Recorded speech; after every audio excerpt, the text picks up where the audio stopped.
Келмесіне кім қияды анасын, түс көргендей болып пенде қаласың.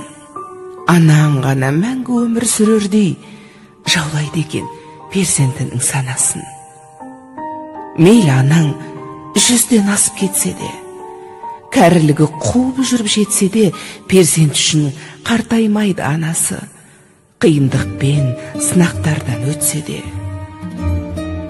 Асыл ана, жүзің нұрлы күн едің, шаңырақтың мерекесі гүл едің. Сабырлы едің, қадамы бар салмақты, мейірімге бөлеуші едің жан жақты. Жасыңызды жетсе де бек ғасырға, тазалықты сүйген еді жанындай, таза жүрек қалай тұрсын сағынбай. Сағынамыз, езеуреген кезіңді жүре алмаймыз, бұл тағдырға бағынбай.